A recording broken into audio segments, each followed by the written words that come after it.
ਜੀ ਲੈਲ ਸਾਹਿਬ ਸਤਿ ਸ਼੍ਰੀ ਅਕਾਲ ਜੀ। ਗਿੱਲ ਸਾਹਿਬ ਸਤਿ ਸ੍ਰੀ ਅਕਾਲ ਜੀ ਬੜੇ ਕਾਫੀ ਲੰਬੇ ਵਕਫੇ ਤੋਂ ਬਾਅਦ ਇੱਕ ਵਾਰੀ ਫੇਰ ਪ੍ਰੋਗਰਾਮ ਖੁੰਡ ਚਰਚਾ ਵਿੱਚ ਤੁਹਾਡਾ ਹਾਰਦਿਕ ਸਵਾਗਤ ਹੈ ਦੋਸਤੋ। ਜਿਸ ਤਰ੍ਹਾਂ ਤੁਹਾਨੂੰ ਪਤਾ ਕਿ ਪਹਿਲਾਂ ਅਸੀਂ ਲਾਈਵ ਟੈਲੀਕਾਸਟ ਕਰਦੇ ਸੀ 3 ਘੰਟੇ ਦਾ ਪ੍ਰੋਗਰਾਮ, ਤੇ ਉਸ ਤੋਂ ਬਾਅਦ ਅਸੀਂ ਖੁੰਡ ਚਰਚਾ ਨੂੰ ਥੋੜਾ ਜਿਹਾ ਵਿਰਾਮ ਦੇ ਲਿਆ ਸੀ, ਕਿਉਂਕਿ ਲਾਈਵ ਸ਼ੋਅ ਦੇ ਵਿੱਚ ਮੈਂ ਤੇ ਲੈਲ ਸਾਹਿਬ ਅਸੀਂ ਅਕਸਰ ਚਰਚਾ ਕਰਦੇ ਸੀ ਪੋਲੀਟੀਕਲ ਵਿਸ਼ਿਆਂ ਤੇ, ਸੋ ਇਸੇ ਕਰਕੇ ਖੁੰਡ ਚਰਚਾ ਨੂੰ ਥੋੜਾ ਜਿਹਾ ਵਿਰਾਮ ਦੇਣਾ ਪਿਆ ਸੀ। ਪਰ ਅਸੀਂ ਇੱਕ ਵਾਰੀ ਫੇਰ ਤੁਹਾਡੀ ਕਚਹਿਰੀ ਦੇ ਵਿੱਚ ਹਾਜ਼ਰ ਹੋ ਚੁੱਕੇ ਹਾਂ। ਸਾਡੀ ਜਿਹੜੀ ਸੇਵਾ ਹੈ ਉਹ 9 ਵਜੇ ਤੋਂ ਲੈ ਕੇ 10 ਵਜੇ ਤੱਕ ਰਿਹਾ ਕਰੇਗੀ ਬਿਟਵੀਨ। ਉਸ ਤੋਂ ਬਾਅਦ ਸਾਡਾ ਜਿਹੜਾ ਲਾਈਵ ਹੈ 3 ਘੰਟੇ ਦਾ ਸ਼ੋਅ ਉਹ ਚੱਲਿਆ ਕਰੇਗਾ, ਔਰ ਪ੍ਰਮਾਤਮਾ ਦੀ ਕਿਰਪਾ ਦੇ ਨਾਲ ਅਸੀਂ ਫੇਰ ਤੁਹਾਡੇ ਨਾਲ ਅਸੀਂ ਮਿੱਠੀਆਂ ਮਿੱਠੀਆਂ ਗੱਲਾਂ ਬਾਤਾਂ ਕਰਿਆ ਕਰਾਂਗੇ। ਕਦੇ ਅਸੀਂ ਰੱਬ ਲੱਗਦੀਆਂ ਗੱਲਾਂ ਕਰਿਆ ਕਰਾਂਗੇ, ਕਦੇ ਅਸੀਂ ਪੋਲੀਟੀਕਲ ਅਸੀਂ ਟਕੋਰੇ ਲਾਇਆ ਕਰਾਂਗੇ, ਔਰ ਕੁੱਲ ਮਿਲਾ ਕੇ ਸਾਡਾ ਜਿਹੜਾ ਇਹ ਪ੍ਰੋਗਰਾਮ ਹੈ ਰਾਜਨੀਤੀ ਤੇ ਵਿਸ਼ੇ ਦੇ ਆਧਾਰਿਤ ਹੁੰਦਾ ਹੈ, ਔਰ ਅਸੀਂ ਹਰ ਰੋਜ਼ ਕਰੰਟ ਵਿਸ਼ਿਆਂ ਤੇ ਚਰਚਾ ਕਰਦੇ ਹਾਂ। ਔਰ ਮੇਰੇ ਨਾਲ ਮੇਰੇ ਸੀਨੀਅਰ ਸਾਥੀ ਪੱਤਰਕਾਰ ਨਿਰੰਜਨ ਸਿੰਘ ਜੀ ਲਹਿਲ ਹਾਜ਼ਰ ਹੋ ਚੁੱਕੇ ਨੇ। ਲਹਿਲ ਸਾਹਿਬ ਤੁਹਾਡਾ ਬਹੁਤ ਬਹੁਤ ਸਵਾਗਤ ਹੈ, ਔਰ ਸਾਡੇ ਦੋਹਾਂ ਵੱਲੋਂ ਗੱਜ ਵੱਜ ਕੇ ਪਿਆਰ ਭਰੀ ਸਤਿ ਸ੍ਰੀ ਅਕਾਲ। ਲਹਿਲ ਸਾਹਿਬ ਜੀ ਕਾਫੀ ਸਮੇਂ ਤੋਂ ਬਾਅਦ ਆਪਾਂ ਇਕੱਠੇ ਹੋਏ ਹਾਂ, ਔਰ ਅੱਜ ਵਿਸਾਖੀ ਦੇ ਦਿਹਾੜੇ ਤੇ ਵਿਸਾਖੀ ਦੇ ਸ਼ੁਭ ਦਿਹਾੜੇ ਤੇ ਇੱਕ ਵਾਰੀ ਫੇਰ ਪ੍ਰੋਗਰਾਮ ਖੁੰਡ ਚਰਚਾ ਆਪਾਂ ਸ਼ੁਰੂ ਕਰਨ ਲੱਗੇ ਹਾਂ। ਕੀ ਕਹਿਣਾ ਚਾਹੁੰਦੇ ਹੋ?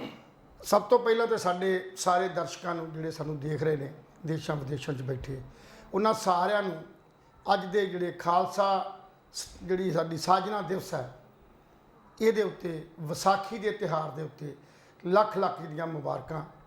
ਸਾਡੇ ਵੱਲੋਂ ਸਾਰਿਆਂ ਨੂੰ ਸਤਿ ਸ੍ਰੀ ਅਕਾਲ, ਵਧਾਈਆਂ। ਸੋ ਕਹਿਣ ਦਾ ਭਾਵ ਕਿ ਅੱਜ ਅਸੀਂ ਫੇਰ ਕਾਫੀ ਲੰਮੇ ਅਰਸੇ ਬਾਅਦ 2-3 ਹਫ਼ਤੇ ਬਾਅਦ ਫਿਰ ਇਸ ਖੁੰਡ ਚਰਚਾ ਕੇ ਤੁਹਾਡੇ ਸਾਹਮਣੇ ਪੇਸ਼ ਹੈ, ਕਿਉਂਕਿ ਕੁਲਵੰਤ ਗਿੱਲ ਜੀ ਨੇ ਦੱਸ ਹੀ ਦਿੱਤਾ ਵੀ ਸਾਡਾ ਇਹ ਵਿਰਾਮ ਜਿਹੜਾ ਸੀ ਉਹ ਕਿਹਨਾਂ ਕਾਰਨਾਂ ਕਰਕੇ ਜਿਹੜਾ ਅਸੀਂ ਖੁੰਡ ਚਰਚਾ 'ਚ ਨਹੀਂ ਚਾਲੂ ਕਰ ਸਕੇ। ਸੋ ਅਸੀਂ ਹੁਣ ਰੋਜ਼ਾਨਾ ਜਿਹੜਾ ਤੁਹਾਡੇ ਸਨਮੁਖ ਹੋਇਆ ਕਰਾਂਗੇ। ਜਿੱਥੋਂ ਤੱਕ ਅੱਜ ਦਾ ਵਿਸਾਖੀ ਦਾ ਇਹ ਜਿਹੜਾ ਤਿਉਹਾਰ ਹੈ ਇਹ ਬਹੁਤ ਇੱਕ ਮੁਹੱਬਤ ਔਰ ਬੜੀ ਜਿਹੜੀ ਹੈਗੀ ਆ ਉਹ ਅਹਿਮੀਅਤ ਰੱਖਦਾ, ਇਹ ਵਿਲੱਖਣਤਾ ਰੱਖਦਾ। ਵਿਲੱਖਣਤਾ ਇਸ ਕਰਕੇ ਵੀ 1699 ਨੂੰ ਸਾਹਿਬ ਸ਼੍ਰੀ ਗੁਰੂ ਗੋਬਿੰਦ ਸਿੰਘ ਨੇ ਉਸ ਵੇਲੇ ਜਦੋਂ ਜ਼ੁਲਮ ਤੇ ਜ਼ਬਰ ਦਾ ਜਿਹੜਾ ਕਹਿਰ ਸੀ, ਗੁਰੂ ਨਾਨਕ ਤੋਂ ਲੈ ਕੇ ਗੁਰੂ ਗੋਬਿੰਦ ਸਿੰਘ ਤੱਕ ਦਾ ਜਿਹੜਾ ਸਫ਼ਰ ਹੈ, ਇਸ ਸਫ਼ਰ ਦੇ ਦੌਰਾਨ ਵੱਖ-ਵੱਖ ਪੜਾਵਾਂ ਦੇ ਉੱਤੇ ਜਦੋਂ ਇਹ ਜ਼ੁਲਮ ਦੇ ਖਿਲਾਫ, ਅਨਿਆਏ ਦੇ ਖਿਲਾਫ ਭਗਤੀ ਦੀ ਗੱਲ ਚੱਲਦੀ ਰਹੀ, ਤਾਂ ਅਖੀਰੀ ਆਣ ਕੇ ਸਾਡੀ ਭਗਤੀ ਨੂੰ ਸ਼ਕਤੀ 'ਚ ਬਦਲਣਾ ਸੀ।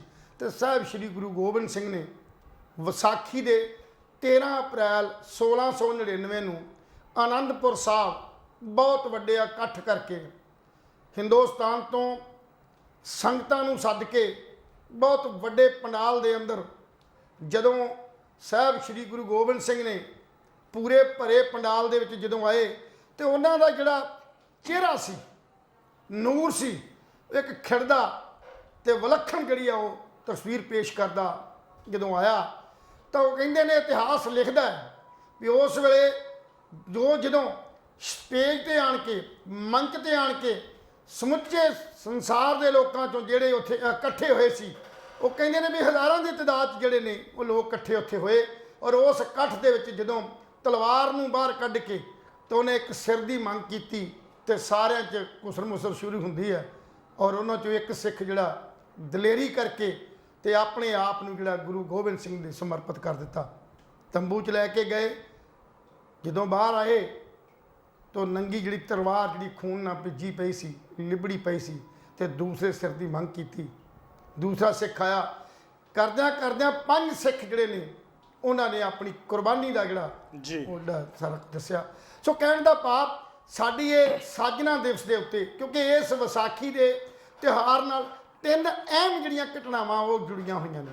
ਪਹਿਲੀ ਘਟਨਾ ਜਿਹੜੀ ਸਾਹਿਬ ਸ਼੍ਰੀ ਗੁਰੂ ਗੋਬਿੰਦ ਸਿੰਘ ਨੇ ਖਾਲਸਾ ਪੰਥ ਦੀ ਜਿਹੜੀ ਸਥਾਪਨਾ ਕੀਤੀ, ਅਣਖ ਤੇ ਗੈਰਤ ਦੀ ਜਿਹੜੀ ਗੱਲ ਸੀ, ਮੁਜਰਮ ਜਿਹੜੀ ਸੀ, ਜ਼ੁਲਮ ਦੇ ਖਿਲਾਫ ਜਿਹੜੀ ਜੰਗ ਹੈ ਉਹ ਉਸ ਦਿਨ ਸ਼ੁਰੂ ਹੋਈ, ਔਰ ਉਸ ਦਿਨ ਖੰਡੇ ਤੇ ਬਾਟੇ ਦਾ ਜਿਹੜਾ ਅੰਮ੍ਰਿਤ ਛਕਾ ਕੇ ਉਹਨਾਂ ਸਿੰਘਾਂ ਨੂੰ ਇੱਕ ਫੌਜ ਤਿਆਰ ਕੀਤੀ ਗਈ, ਜਿੱਦਾਂ ਜਿਹੜੀ ਅੱਜ ਅਸੀਂ ਸਿੱਖ ਦੀ ਜਿਹੜੀ ਸਥਾਪਨਾ ਕਹਿੰਦੇ ਹਾਂ, ਤਾਂ ਸਿੱਖਾਂ ਦੀ ਜਿਹੜੀ ਸਥਾਪਨਾ ਹੈ ਉਹ ਉਸ ਵੇਲੇ ਅਨੰਦਪੁਰ ਸਾਹਿਬ ਤੋਂ ਹੋਈ।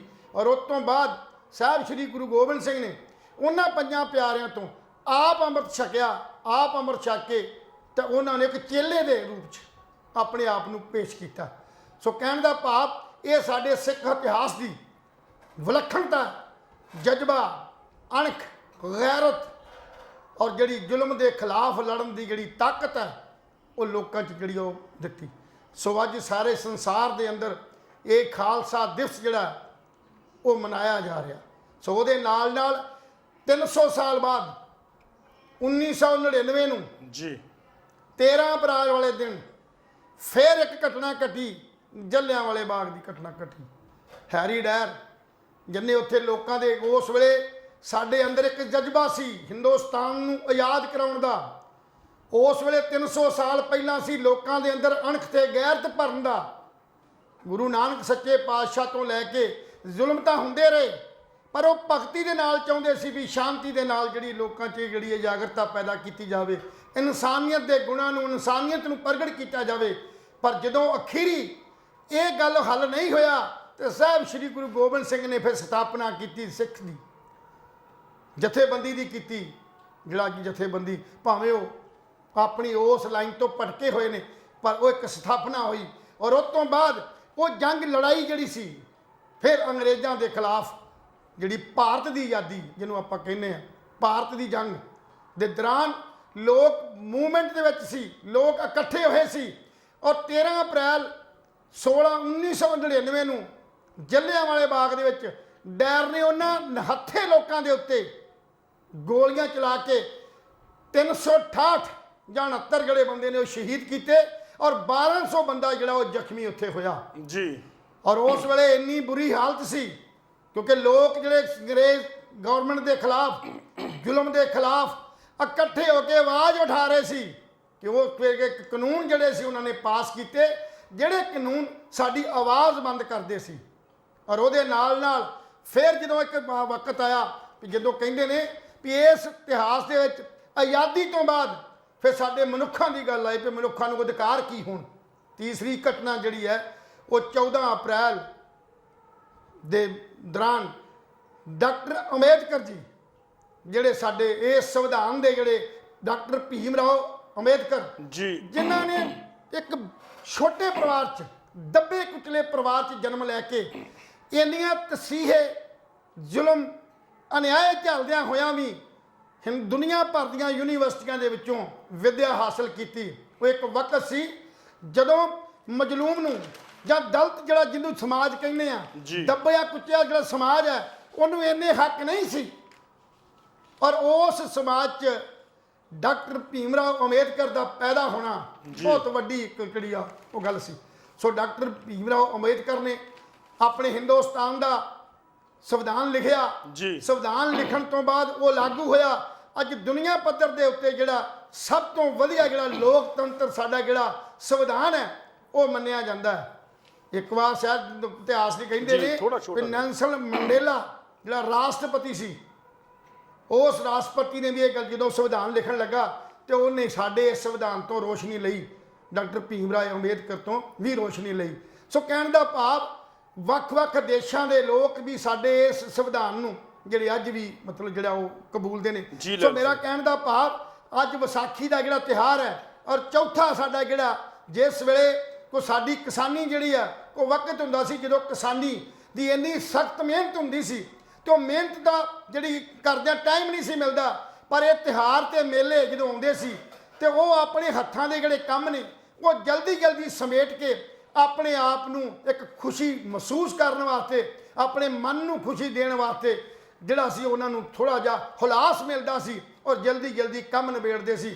ਅੱਜ ਉਹ ਸਮਾਂ ਕਿਉਂਕਿ ਗਰਮੀਆਂ ਦਾ ਜਿਹੜਾ ਉਹ ਸੀਜ਼ਨ ਸ਼ੁਰੂ ਹੁੰਦਾ, ਕਣਕਾਂ ਪੱਕਦੀਆਂ ਨੇ, ਫਸਲਾਂ ਪੱਕਦੀਆਂ ਨੇ ਤੇ ਸਾਡੇ ਕਿਸਾਨਾਂ ਦੇ, ਕਿਉਂਕਿ ਸਾਡਾ ਪੰਜਾਬ ਜਿਹੜਾ ਉਹ ਕਿਸਾਨੀ ਪ੍ਰਧਾਨ ਦੇਸ਼ ਹੈ, ਸੋ ਇਸ ਕਰਕੇ ਸੂਬਾ ਕਿਸਾਨੀ ਪ੍ਰਧਾਨ ਹੈ। ਸੋ ਇਸ ਕਰਕੇ ਸਾਡੇ ਉਹਨਾਂ ਕਿਸਾਨਾਂ ਦੇ ਚਿਹਰਿਆਂ ਤੇ ਜਿਹੜੇ ਪੈਦਾਵਾਰ ਕਰਨ ਵਾਲੇ ਸੀ, ਸਾਡੇ ਲੋਕ ਸੀ, ਉਹਨਾਂ ਦੇ ਚਿਹਰਿਆਂ ਤੇ ਖੁਸ਼ੀ ਦਾ ਮਲਾਲ ਆਉਂਦਾ ਸੀ। ਕਹਿੰਦੇ ਤੇ ਉਸ ਵੇਲੇ ਜਦੋਂ ਵਾਢੀ ਹੁੰਦੀ ਸੀ, ਨੱਚਦੇ ਟੱਪਦੇ ਗਾਉਂਦਿਆਂ ਉਹ ਮੇਲੇ 'ਚ ਜਾਂਦੇ ਸੀ ਤੇ ਆਪਣੇ ਆਪ ਨੂੰ ਖੁਸ਼ੀ ਮਹਿਸੂਸ ਕਰਦੇ ਸੀ। ਸੋ ਇਸੇ ਕਰਕੇ ਤੇ ਧਨੀ ਰਾਮ ਚਾਤਰਿਕ ਨੇ ਗੱਲ ਕਹੀ ਸੀ, ਮਾਰਦਾ ਦਮਾਮੇ ਜੱਟ ਮੇਲੇ ਆ ਗਿਆ। ਸੋ ਇਸ ਕਰਕੇ ਇਹ ਦਮਾਮੇ ਤਾਂ ਹੀ ਵੱਜੇ ਜਦੋਂ ਉਹਨਾਂ ਦੇ ਘਰ ਖੁਸ਼ੀਆਂ ਆ ਗਈਆਂ, ਕਣਕ ਪੱਕ ਗਈ, ਫਸਲ ਪੱਕੀ ਸੀ ਤੇ ਆਪਣੀ ਉਸ ਆਰਾਮ ਲਈ, ਵਿਰਾਮ ਪਾਉਣ ਲਈ ਇਹ ਜਿਹੜੀਆਂ ਖੁਸ਼ੀਆਂ ਸਾਂਝੀਆਂ ਕਰਨ ਵਾਸਤੇ ਇਹ ਵੀ ਇੱਕ ਸਾਡੇ ਵਿਸਾਖੀ ਦੇ ਇਤਿਹਾਸ ਦੇ ਨਾਲ ਜਿਹੜਾ ਜੁੜਿਆ ਹੋਇਆ। ਸੋ ਇਹ 4 ਘਟਨਾਵਾਂ ਜਿਹੜੀਆਂ ਸਾਡੇ ਇਸ ਵਿਸਾਖੀ ਦੇ ਤਿਉਹਾਰ ਨਾਲ ਜੁੜੀਆਂ ਹੋਈਆਂ ਨੇ, ਜਿਹੜੀਆਂ ਸਾਰੇ ਸੰਸਾਰ 'ਚ ਜਿੱਥੇ ਜਿੱਥੇ ਵੀ ਸਾਡੇ ਪੰਜਾਬੀ ਵਸਦੇ ਨੇ ਇਸ ਤਿਉਹਾਰ ਨੂੰ ਬੜੀਆਂ ਖੁਸ਼ੀਆਂ ਤੇ ਚਾਵਾਂ ਨਾਲ ਮਨਾਉਂਦੇ ਨੇ। ਅੱਜ ਸਾਰੇ ਪੰਜਾਬ ਦੇ ਅੰਦਰ ਵੱਖ-ਵੱਖ ਥਾਵਾਂ ਦੇ ਉੱਤੇ ਸਾਹਿਬ ਸ੍ਰੀ ਗੁਰੂ ਨਾਨਕ ਦੇਵ ਜੀ ਦੀ ਲੇਵਾ ਸੰਗਤ ਜਿਹੜੀ ਹੈ ਉਹ ਧਾਰਮਿਕ ਪੱਧਰ ਦੇ ਉੱਤੇ ਸਾਰਿਆਂ ਗੁਰਦੁਆਰਿਆਂ ਦੇ ਵਿੱਚ ਕੀਰਤਨ ਕਥਾਵਾਂ ਹੋ ਰਹੀਆਂ ਨੇ। ਆਨੰਦਪੁਰ ਸਾਹਿਬ ਮੇਲਾ ਲੱਗਾ ਹੋਇਆ ਔਰ ਅੰਮ੍ਰਿਤਸਰ ਸਾਹਿਬ ਸ੍ਰੀ ਦਰਬਾਰ ਸਾਹਿਬ ਦੇ ਅੰਦਰ ਲੋਕਾਂ ਨੇ ਸਵੇਰੇ ਸਵੇਰੇ ਨਤਮਸਤਕ ਹੋ ਕੇ ਇਸ਼ਨਾਨ ਕਰਕੇ ਅੱਜ ਦੇ ਇਸ ਤਿਉਹਾਰ ਨੂੰ ਮਨਾਉਣ ਦੇ ਜਿਹੜੇ ਉਹ ਵੱਧ ਤੋਂ ਵੱਧ ਸ਼ਾਮਲ ਹੋ ਰਹੀਆਂ। ਦਮਦਮਾ ਸਾਹਿਬ, ਮੁਕਤਸਰ ਸਾਹਿਬ ਔਰ ਉਹ ਸਾਰੇ ਥਾਵਾਂ ਦੇ ਉੱਤੇ ਜਿਹੜੀਆਂ ਖੁਸ਼ੀਆਂ ਸਾਂਝੀਆਂ ਕੀਤੀਆਂ ਜਾ ਰਹੇ ਨੇ, ਮੇਲੇ ਲੱਗੇ ਨੇ, ਕਿਤੇ ਕਬੱਡੀ ਹੋ ਰਹੀ ਹੈ, ਕਿਤੇ ਭੰਗੜੇ ਪੈ ਰਹੇ ਨੇ। ਇਹ ਸਾਰਾ ਜਿਹੜਾ ਮਲਾਲ ਹੈ ਇਹ ਵਿਸਾਖੀ ਦੇ ਤਿਉਹਾਰ ਨੂੰ ਜਿਹੜਾ ਉਹ ਮਤਲਬ ਉਹ ਪੇਸ਼ ਕਰਦਾ ਕਿ ਵਿਸਾਖੀ ਦਾ ਤਿਉਹਾਰ ਕਿੰਨੀਆਂ ਖੁਸ਼ੀਆਂ ਤੇ ਖੇੜਿਆਂ ਨੇ ਮਨਾਉਂਦਾ। ਔਰ ਇਸੇ ਲਈ ਸਾਰੇ ਸੰਸਾਰ ਦੇ ਲੋਕਾਂ ਨੂੰ ਸਾਡੇ ਇਸ ਵਿਸਾਖੀ ਦੇ ਤਿਉਹਾਰ ਦੇ ਉੱਤੇ ਸਾਜਨਾ ਦਿਵਸ ਦੇ ਖਾਲਸਾ ਸਾਜਨਾ ਦਿਵਸ ਦੇ ਉੱਤੇ ਲੱਖ ਲੱਖ ਮੁਬਾਰਕਾਂ ਹੋਣ। ਜੀ ਬਿਲਕੁਲ ਜੀ। ਉਧਰੋਂ ਗੁਰਦੁਆਰਾ ਪੰਜਾ ਸਾਹਿਬ ਪੰਜਾ ਸਾਹਿਬ ਪਾਕਿਸਤਾਨ ਦੇ ਵਿੱਚ ਵੀ ਵਿਸਾਖੀ ਦਾ ਜਥਾ ਪਹੁੰਚ ਚੁੱਕਿਆ। ਸੋ ਉੱਥੇ ਵੀ ਵਿਸਾਖੀ ਦਾ ਤਿਉਹਾਰ ਬੜੀ ਧੂਮਧਾਮ ਨਾਲ ਮਨਾਇਆ ਜਾ ਰਿਹਾ ਹੈ ਔਰ ਗੁਰੂ ਘਰਾਂ ਦੇ ਸਰੋਵਰਾਂ ਦੇ ਵਿੱਚ ਇਸ਼ਨਾਨ ਹੋ ਰਹੇ ਨੇ ਔਰ ਲੱਖਾਂ ਸ਼ਰਧਾਲੂ ਨਤਮਸਤਕ ਹੋ ਰਹੇ ਨੇ। ਸਾਰੇ ਦਿਨ ਤੋਂ ਗੁਰਬਾਣੀ ਦੇ ਪਾਠ ਚੱਲ ਰਹੇ ਨੇ ਔਰ ਸਭ ਤੋਂ ਵੱਡੀ ਗੱਲ ਇਹ ਹੈ ਕਿ ਵਿਸਾਖੀ ਦਾ ਜਿਹੜਾ ਸ਼ੁਭ ਦਿਹਾੜਾ ਹੈ ਉਹ ਇੰਨੇ ਕੁ ਉਤਸ਼ਾਹ ਨਾਲ ਮਨਾਇਆ ਗਿਆ ਵੀ ਆਪਾਂ ਜਿਸ ਤਰ੍ਹਾਂ ਪਹਿਲਾਂ ਮਨਾਇਆ ਜਾਂਦਾ ਹੈ। ਪਰ ਇਸ ਵਾਰ 2 ਸਾਲ ਦੇ ਕਰੋਨਾ ਕਾਲ ਦੇ ਪੀਰੀਅਡ ਤੋਂ ਬਾਅਦ ਇਹ ਪਹਿਲੀ ਵਿਸਾਖੀ ਹੈ ਜਿਹੜੀ ਗੁਰੂ ਘਰਾਂ ਦੇ ਵਿੱਚ ਇੰਨੀਆਂ ਰੌਣਕਾਂ ਵੇਖਣ ਨੂੰ ਮਿਲੀਆਂ। ਸੋ ਬੜੀ ਖੁਸ਼ੀ ਦੀ ਗੱਲ ਹੈ। ਹੁਣ ਥੋੜ੍ਹਾ ਜਿਹਾ ਪ੍ਰੋਗਰਾਮ ਦਾ ਰੁੱਖ ਆਪਾਂ ਦੂਜੇ ਪਾਸੇ ਮੋੜਦੇ ਹਾਂ। ਦੋਸਤੋ, ਕਿਸਾਨੀ ਸੰਘਰਸ਼ ਸਭ ਨੂੰ ਪਤਾ ਹੈ ਕਿ ਬੜੇ ਜ਼ੋਰਾਂ ਸ਼ੋਰਾਂ ਦੇ ਨਾਲ ਸ਼ੁਰੂ ਹੋਇਆ ਔਰ ਬੜੇ ਜ਼ੋਰਾਂ ਸ਼ੋਰਾਂ ਦੇ ਨਾਲ ਉਹ ਖਤਮ ਹੋਇਆ ਔਰ ਸਰਕਾਰ ਨੇ ਕਿਸਾਨਾਂ ਦੀਆਂ ਸਾਰੀਆਂ ਮੰਗਾਂ ਮੰਨ ਲਈਆਂ। ਪਰ ਕੀ ਇਹ ਜਿਹੜੀਆਂ ਮੰਗਾਂ ਮੰਨੀਆਂ ਕੀ ਇਹ ਲਾਗੂ ਹੋ ਗਈਆਂ? ਇਹ ਤੇ ਇੱਕ ਬਹੁਤ ਵੱਡਾ ਸਵਾਲ ਹੈ। ਔਰ ਦੂਜੇ ਪਾਸੇ ਜੇ ਆਪਾਂ ਗੱਲ ਕਰੀਏ ਤਾਂ ਪੰਜਾਬ ਸਰਕਾਰ ਦੀ ਗੱਲ ਕਰੀਏ ਤਾਂ ਮੰਡੀਆਂ ਦੇ ਵਿੱਚ ਕਣਕ ਜਿਹੜੀ ਹੈ ਉਹ ਆਉਣੀ ਸ਼ੁਰੂ ਹੋ ਗਈ ਹੈ, ਉਹਦੀ ਚੁਕਾਈ ਵੀ ਸ਼ੁਰੂ ਹੋ ਗਈ ਹੈ, ਕਿਸਾਨਾਂ ਨੂੰ ਪੈਸਾ ਵੀ ਮਿਲਣਾ ਸ਼ੁਰੂ ਹੋ ਰਿਹਾ ਹੈ। ਲੇਕਿਨ ਦੂਜੇ ਪਾਸੇ ਜੇ ਆਪਾਂ ਗੱਲ ਕਰੀਏ ਕਿਸਾਨਾਂ ਨੇ ਜਿਸ ਚੀਜ਼ ਦਾ ਵਿਰੋਧ ਕੀਤਾ ਸੀ, ਮਤਲਬ ਅਡਾਨੀ ਗਰੁੱਪ ਦਾ ਵਿਰੋਧ ਕੀਤਾ ਸੀ, ਅੰਬਾਨੀ ਗਰੁੱਪ ਦਾ ਵਿਰੋਧ ਕੀਤਾ ਸੀ ਵੀ ਕਾਰਪੋਰੇਟ ਘਰਾਣੇ ਜਿਹੜੇ ਨੇ ਉਹ ਸਾਡੇ ਤੇ ਭਾਰੂ ਨਾ ਹੋ ਜਾਣ, ਇਸੇ ਕਰਕੇ ਸਾਨੂੰ MSP ਚਾਹੀਦੀ ਸੀ। ਲੇਕਿਨ ਅੱਜ ਹਾਲਾਤ ਕੀ ਨੇ ਮੈਂ ਤੁਹਾਨੂੰ ਉਹਨਾਂ ਹਾਲਾਤਾਂ ਬਾਰੇ ਜਾਣੂ ਕਰਾਉਣਾ। ਮੰਡੀਆਂ ਦੇ ਵਿੱਚ ਸਰਕਾਰੀ ਜਿਹੜੀ ਮੰਡੀਆਂ ਨੇ, ਖਰੀਦ ਮੰਡੀਆਂ ਨੇ, ਉੱਥੇ ਕਣਕ ਘਟ ਜਾ ਰਹੀ ਹੈ ਔਰ ਮੋਗੇ ਦੇ ਵਿੱਚ ਜਿਹੜਾ ਅਡਾਨੀ ਦਾ ਸਾਈਲੋ ਜਿਹੜਾ ਬਹੁਤ ਵੱਡਾ ਫਰਮ ਹੈ ਉੱਥੇ ਟਰੈਕਟਰਾਂ ਦੀਆਂ ਲੰਬੀਆਂ ਲਾਈਨਾਂ ਲੱਗੀਆਂ ਪਈਆਂ ਨੇ। ਉਹਦਾ ਕਾਰਨ ਕੀ ਹੈ? ਕਿਉਂਕਿ ਪ੍ਰਾਈਵੇਟ ਜਿਹੜਾ ਅਦਾਰਾ ਹੈ ਉਹ ਪੰਜਾਬ ਸਰਕਾਰ ਨਾਲੋਂ ਵੱਧ ਮੁਨਾਫਾ ਦੇ ਰਿਹਾ ਹੈ ਔਰ ਕਿਤੇ ਨਾ ਕਿਤੇ ਉਹਨਾਂ ਨੂੰ ਸਹੂਲਤਾਂ ਜ਼ਿਆਦਾ ਦੇ ਰਿਹਾ ਹੈ। ਕਿਸਾਨਾਂ ਨੂੰ ਰੋਲਣਾ ਨਹੀਂ ਪੈ ਰਿਹਾ, ਕਿਸਾਨਾਂ ਨੂੰ ਵੇਟ ਨਹੀਂ ਕਰਨੀ ਪੈ ਰਹੀ। ਹਾਲਾਂਕਿ ਟਰੈਕਟਰਾਂ ਦੀਆਂ ਲੰਬੀਆਂ ਲਾਈਨਾਂ ਲੱਗੀਆਂ ਹੋਈਆਂ ਨੇ ਪਰ ਕਿਤੇ ਨਾ ਕਿਤੇ ਇਹ ਉਹੀ ਕਿਸਾਨ ਨੇ ਜਿਹੜੇ ਅਡਾਨੀ ਮੁਰਦਾਬਾਦ, ਅੰਬਾਨੀ ਮੁਰਦਾਬਾਦ ਦੇ ਨਾਅਰੇ ਲਾਉਂਦੇ ਸੀ। ਅੱਜ ਉਹ ਚੰਦ ਕੁ ਪ੍ਰੋਫਿਟ ਦੇ ਵਾਸਤੇ ਸਰਕਾਰੀ ਮੰਡੀਆਂ ਨੂੰ ਦਰਕਨਾਰ ਕਰਕੇ ਪ੍ਰਾਈਵੇਟ ਮੰਡੀਆਂ ਵਾਲੇ ਪਾਸੇ ਭੱਜ ਰਹੇ ਨੇ। ਕੀ ਤੁਸੀਂ ਸਮਝਦੇ ਨਹੀਂ ਕਿ ਇਨਡਾਇਰੈਕਟ ਵੇ ਦੇ ਵਿੱਚ ਜਿਹੜੀਆਂ ਪ੍ਰਾਈਵੇਟ ਕੰਪਨੀਆਂ ਨੇ ਉਹ ਕਿਤੇ ਨਾ ਕਿਤੇ ਕਾਮਯਾਬ ਹੋ ਜਾਣਗੀਆਂ? ਔਰ ਤੁਸੀਂ ਇਹ ਵੀ ਸਮਝਦੇ ਹੋ ਕਿ ਕਿਤੇ ਨਾ ਕਿਤੇ ਜੇ ਪ੍ਰਾਈਵੇਟ ਮੰਡੀਆਂ ਕਾਮਯਾਬ ਹੋ ਗਈਆਂ ਤਾਂ ਸਰਕਾਰੀ ਮੰਡੀਆਂ ਜਿਹੜੀਆਂ ਬਿਲਕੁਲ ਫੇਲ ਹੋ ਜਾਣਗੀਆਂ। ਮਤਲਬ ਸਰਕਾਰ ਨੇ ਕੀਤਾ ਵੀ ਕੁਛ ਨਹੀਂ, ਕਰਨਾ ਵੀ ਕੁਛ ਨਹੀਂ ਔਰ ਆਟੋਮੈਟਿਕਲੀ ਜਿਹੜਾ ਪੰਜਾਬ ਦੀ ਕ੍ਰੌਪ ਤੇ ਫਸਲ ਤੇ ਜਿਹੜਾ ਕਬਜ਼ਾ ਹੋ ਗਿਆ ਉਹ ਪ੍ਰਾਈਵੇਟ ਘਰਾਣੇ ਦਾ ਹੋਗਾ। ਲਹਿਰ ਸਾਹਿਬ 2-4 ਮਿੰਟ ਵਾਸਤੇ ਤੁਸੀਂ ਕੀ ਕਹਿਣਾ ਚਾਹੁੰਦੇ? ਸੁਖਦੇਵ ਸਾਹਿਬ, ਗੱਲ ਇਹ ਆ ਵੀ ਉਹ ਜਿਹੜੀਆਂ ਸਰਕਾਰਾਂ ਨੇ ਕਾਨੂੰਨ ਬਣਾਏ ਸੀ ਨਾ ਜੀ ਉਹ ਆਪਣੇ ਕਾਮਯਾਬ ਹੁੰਦੇ ਨਜ਼ਰ ਆ ਰਹੇ ਨੇ ਉਹਨਾਂ ਦੇ, ਜੀ ਕਿਉਂਕਿ ਉਹਨਾਂ ਨੂੰ ਕਰਨਾ ਵੀ ਕੁਛ ਨਹੀਂ ਪਿਆ ਔਰ ਸੰਘਰਸ਼ ਜਿਹੜਾ ਵੀ ਆ ਲੋਕਾਂ ਨੇ ਵਾਪਸ ਵੀ ਲੈ ਲਿਆ। ਔਰ ਸਾਡੇ ਆਗੂਆਂ ਨੂੰ ਇਹ ਭਰਮ ਹੋ ਗਿਆ ਸੀ ਉਸ ਵੇਲੇ ਵੀ ਅਸੀਂ ਪਤਾ ਨਹੀਂ ਕਿੱਡੀ ਕੁ ਵੱਡੀ ਲੜਾਈ ਲੜ ਲਈ ਆ, ਪਰ ਇਹਦੇ ਪਿਛੋਕੜ ਨੂੰ ਉਹ ਨਹੀਂ ਸਮਝ ਪਾਏ। ਜੀ ਸੋ ਉਹਨਾਂ 'ਚ ਕੁਝ ਕਿਸਾਨ ਜਥੇਬੰਦੀਆਂ ਦੇ ਜਿਹੜੇ ਆਗੂ ਸੀ ਉਹ ਉਸ ਲਾਲਚ 'ਚ ਫਸ ਗਏ ਕਿ ਅਸੀਂ ਚੋਣਾਂ ਲੜ ਕੇ ਪਤਾ ਨਹੀਂ ਕਿੰਨਾ ਕੁ ਵੱਡਾ ਅਸੀਂ ਮਾਰਕਾ ਮਾਰ ਲਾਂਗੇ ਔਰ ਲੋਕਾਂ ਨੇ ਉਹਨਾਂ ਨੂੰ ਮੂੰਹ ਨਹੀਂ ਲਾਇਆ। ਇਹ ਉਹਨਾਂ ਨੂੰ ਅਸੀਂ ਪਹਿਲਾਂ ਹੀ ਜਿਸ ਵੇਲੇ ਉਹਨਾਂ ਨੇ ਇਹ ਐਲਾਨ ਕੀਤਾ ਸੀ ਵੀ ਅਸੀਂ ਚੋਣਾਂ 'ਚ ਸ਼ਾਮਲ ਹੋ ਰਹੇ ਹਾਂ 2022 ਦੀਆਂ ਇਲੈਕਸ਼ਨ 'ਚ ਫਰਵਰੀ 'ਚ ਹੋ ਰਹੇ ਹਾਂ ਔਰ ਉਸ ਵੇਲੇ ਉਦੋਂ ਹੀ ਵਿਰੋਧ ਕੀਤਾ ਸੀ। ਅਸੀਂ ਉਦੋਂ ਵੀ ਵਿਰੋਧ ਕੀਤਾ ਸੀ ਵੀ ਤੁਸੀਂ ਅਜੇ ਸੰਘਰਸ਼ ਦਾ ਪਹਿਲਾ ਜਿਹੜਾ ਪੜਾਅ ਉਹ ਸਰ ਕੀਤਾ, ਅਜੇ ਲੜਾਈ ਲੜਨੀ ਬਾਕੀ ਹੈ। ਜੇ ਅਗਰ ਇਹ ਕੱਲ ਨਾ ਹੁੰਦੀ ਤਾਂ ਸ਼ਾਇਦ ਕਿਸਾਨਾਂ 'ਚ ਫੁੱਟ ਨਾ ਪੈਂਦੀ। ਦੂਜੀ ਕਾਰਨ ਇਹ ਆ ਵੀ ਕਿਸਾਨ ਜਿਹੜੇ ਨੇ ਉਹ ਪੂਰਾ 6 ਮਹੀਨਾ ਆਪਣਾ ਖੂਨ ਪਸੀਨਾ ਵਹਾ ਕੇ ਇਸ ਆਸ ਦੇ ਨਾਲ ਉਹ ਜੀਂਦੇ ਨੇ ਵੀ ਸਾਡੀ ਜਿਹੜੀ ਫਸਲ ਆਏਗੀ, ਕਿਉਂਕਿ ਹਰ ਕਿਸਾਨ ਜਿਹੜਾ ਗਰੀਬੀ 'ਚ ਜਿਹੜਾ ਉਹ ਆਪਣੇ ਦਿਨ ਕੱਟੀ ਕਰ ਰਿਹਾ, ਉਹਨਾਂ ਦੀ ਆਸ ਸਿਰਫ ਇੱਕ ਹੁੰਦੀ ਆ ਆਪਣੀ ਫਸਲ। ਪਰ ਸਰਕਾਰਾਂ ਜਿਹੜੀਆਂ ਨੇ ਉਹ ਚੋਣਾਂ ਦੇ ਦੌਰਾਨ ਜਾਂ ਹੋਰਨਾਂ ਤਰੀਕਿਆਂ ਦੇ ਦੌਰਾਨ ਐਲਾਨ ਤੇ ਬਹੁਤ ਕਰਦੀਆਂ ਨੇ ਪਰ ਉਹਨਾਂ ਐਲਾਨਾਂ ਨੂੰ ਸਹੀ ਅਰਥਾਂ 'ਚ ਲਾਗੂ ਨਹੀਂ ਕੀਤਾ ਜਾਂਦਾ। ਜੇ ਸਰਕਾਰੀ ਮੰਡੀਆਂ ਜਿਸ ਵੇਲੇ ਸ਼ੁਰੂ ਹੋਈਆਂ ਸੀ ਜੇ ਉਸ ਵੇਲੇ MSP ਲਾਗੂ ਕਰ ਦਿੱਤੀ ਜਾਂਦੀ ਤੇ ਸ਼ਾਇਦ ਲੋਕ ਜਿਹੜੇ ਨੇ ਉਹ ਨਾ ਜਾਂਦੇ। ਜਦੋਂ ਇੱਕ ਫਸਲ ਕਿਸਾਨ ਆਪਣੀ ਮੰਡੀ 'ਚ ਲੈ ਕੇ ਆਉਂਦਾ, ਜਦੋਂ ਉਹਦੀ ਤਲਾਈ ਟਾਈਮ ਨਾਲ ਨਹੀਂ ਹੁੰਦੀ, 8-8 ਦਿਨ 7-7 ਦਿਨ ਆਪਣੇ ਉਹ ਬੋਲ ਦੇ ਸਾਹਮਣੇ ਕਣਕ ਦੇ ਸਾਹਮਣੇ ਬੈਠਾ ਰਹਿੰਦਾ ਤੇ ਉਹ ਰੋਂਦਾ ਬੈਠਾ ਵੇਖ ਕੇ। ਉਹਨੂੰ ਆਸਰਾ ਚਾਹੀਦਾ, ਕਿਉਂਕਿ ਉਹਨੇ ਕਰਜ਼ੇ ਤੇ ਪੈਸੇ ਆੜ੍ਹਤੀਆਂ ਕੋਲ ਚੁੱਕੇ ਹੁੰਦੇ ਨੇ, ਵਿਆਜੀ ਪੈਸੇ ਬੈਂਕਾਂ ਦੇ ਲਏ ਹੁੰਦੇ ਨੇ। ਜਦੋਂ ਉਹਦੇ ਉਹ ਪੂਰੇ ਨਹੀਂ ਹੋ ਪਾਉਂਦੇ ਤੇ ਉਹ ਕਿਤੇ ਨਾ ਕਿਤੇ ਤੇ ਜਾਏਗਾ ਹੀ ਆ ਫਿਰ। ਸੋ ਇਸ ਕਰਕੇ ਇਹ ਕਿਸਾਨ ਦੀ ਮਜਬੂਰੀ ਬਣ ਗਈ ਵੀ ਜਦੋਂ ਕਿਸਾਨ ਜਥੇਬੰਦੀਆਂ ਨੇ ਇੰਨਾ ਕੁਝ ਕਰਨ ਦੇ ਬਾਵਜੂਦ ਵੀ ਵਾਪਰਿਆ ਕੁਛ ਨਹੀਂ। ਉਹ ਸਿਰਫ ਇੱਕ ਸੰਘਰਸ਼ ਨੂੰ ਲੈ ਕੇ ਢੋਲ ਢਮੱਕੇ ਵਜਾਉਂਦੇ ਰਹੇ, ਪਰ ਸਹੀ ਅਰਥਾਂ 'ਚ ਉਹਨਾਂ ਨੇ ਕਾਨੂੰਨਾਂ ਨੂੰ ਲਾਗੂ ਨਾ ਕਰਨ ਦੇ ਬਾਵਜੂਦ ਕਿਸਾਨ ਜਿਹੜੇ ਉਹ ਵਿਚਾਰੇ ਜਿਹੜੇ ਮਤਲਬ ਉਹ ਇਸ ਮਾਮਲੇ 'ਚ ਵੀ ਹੁਣ ਸਾਨੂੰ ਨਾ ਤਾਂ ਕਿਸਾਨ ਸਾਡੇ ਸਾਥ ਦੇ ਰਹੇ ਨੇ ਔਰ ਨਾ ਹੀ ਸਰਕਾਰ ਜਿਹੜੀ ਆ ਉਹ ਮੰਡੀਆਂ 'ਚ ਕਣਕ ਦੀ ਚੁਕਾਈ ਚੁੱਕ ਰਹੀ ਆ। FCI ਨੇ ਇੱਕ ਫਰਮਾਨ ਜਾਰੀ ਕਰ ਦਿੱਤਾ ਸੀ ਕੇਂਦਰ ਸਰਕਾਰ ਵੱਲੋਂ ਵੀ ਅਸੀਂ ਆਪਣੀ ਜਿਹੜੀ ਫਸਲ ਹੈ ਉਹ ਇੱਥੋਂ ਖਰੀਦ ਕੇ ਸਾਡੇ ਕੋਲ ਸਟੋਰ ਕਰਨ ਦੀ ਜਗ੍ਹਾ ਨਹੀਂ, ਤਾਂ ਅਸੀਂ ਇੱਥੇ ਹੀ ਰੱਖਾਂਗੇ।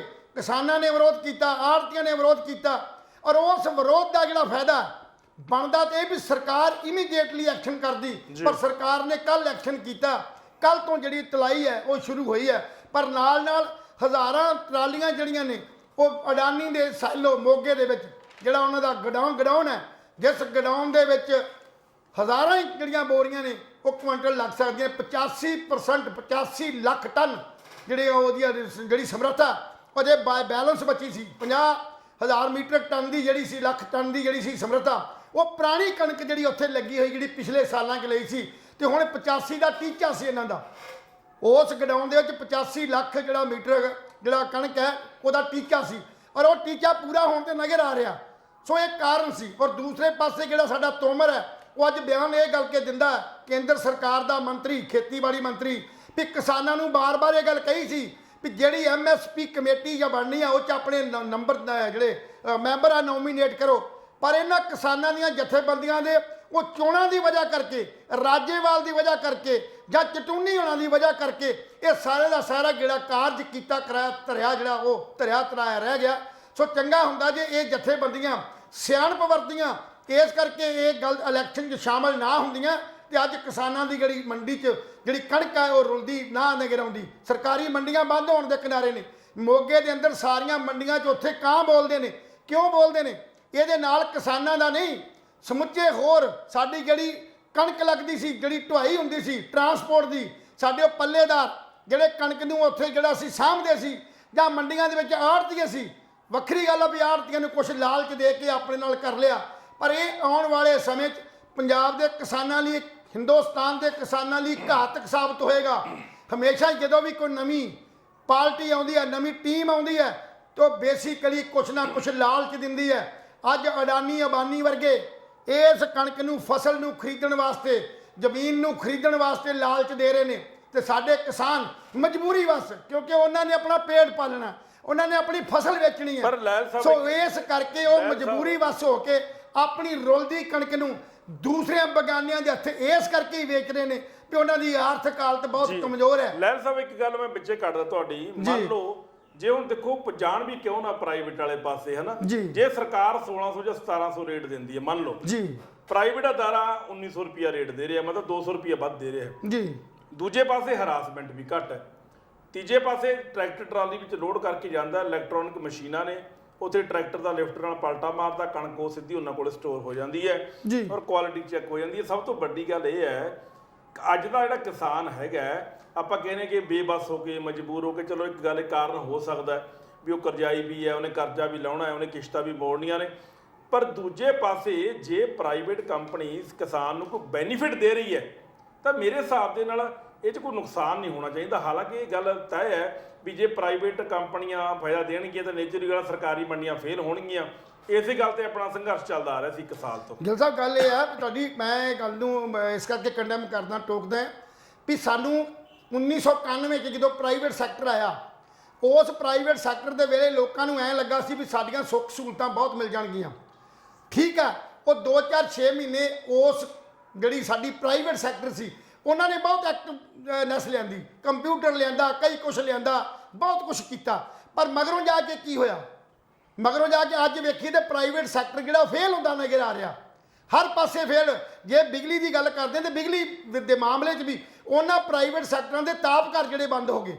ਜੇ ਆਪਾਂ ਟੈਲੀਫੋਨ ਸਾਈਟ ਦੀ ਗੱਲ ਕਰਦੇ ਆ, ਜਿਹੜੇ ਇਹ ਟੈਲੀਆਂ ਦੂਜੀਆਂ ਪ੍ਰਾਈਵੇਟ ਕੰਪਨੀਆਂ ਆਈਆਂ ਸੀ, ਉਹਨਾਂ ਦਾ ਇੰਨਾ ਜ਼ਿਆਦਾ ਉਹਨਾਂ ਰੇਟ ਵਧਾ ਦਿੱਤੇ ਕਿ ਲੋਕਾਂ ਨੂੰ ਉਹ ਫੀਮ ਵਾਂਗੂ ਜਿਹੜਾ ਨਾ ਉਹ ਨਸ਼ਾ ਲੱਗ ਗਿਆ। ਔਰ ਉਸ ਨਸ਼ੇ ਦੇ ਸਹਾਰੇ ਜਿਹੜੇ ਕਦੇ 100-200 ਰੁਪਇਆ ਖਰਚਦੇ ਸੀ, ਅੱਜ 600 ਰੁਪਇਆ ਮਹੀਨੇ ਦਾ ਵੀ ਖਰਚਦੇ ਨੇ। ਸੋ ਕਹਿਣ ਦਾ ਭਾਵ ਅੱਜ ਕਿਸਾਨਾਂ ਦੀ ਜਿਹੜੀ ਲੁੱਟ ਹੈ, ਕਿਸਾਨਾਂ ਨੂੰ ਇਹ ਛੋਟਾ ਜਿਹਾ ਲਾਲਚ ਦੇ ਕੇ ਜਾਂ ਉਹਨਾਂ ਦੀ ਚੁਕਾਈ ਜਿਹੜੀ ਆ ਮਸ਼ੀਨਾਂ ਨਾਲ ਜਲਦੀ ਟਰੈਕਟਰ ਟਰਾਲੀਆਂ ਵਿਹਲੀਆਂ ਕਰਕੇ ਕਿਸਾਨਾਂ ਨੂੰ ਵਿਹਲੇ ਕਰ ਰਹੇ ਨੇ।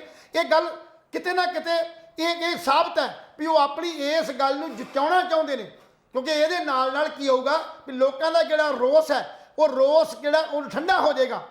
ਇਸ ਰੋਸ ਨੂੰ ਠੰਡਿਆ ਕਰਨ ਵਾਸਤੇ ਕੇਂਦਰ ਦੀ ਸਰਕਾਰ ਔਰ ਜਿਹੜੀ ਪ੍ਰਾਈਵੇਟ ਸੈਕਟਰ ਹੈ ਇਹਨਾਂ ਦੀ ਮਿਲੀ ਭੁਗਤ ਹੈ, ਤੇ ਪੰਜਾਬ ਦੀ ਸਰਕਾਰ ਜਿਹੜੀ ਉਹਨਾਂ ਨੂੰ ਹਵਾ ਦੇ ਰਹੀ, ਉਹਨਾਂ ਨੂੰ ਹੋਰ ਸਪੋਰਟ ਦੇ ਰਹੀ ਹੈ।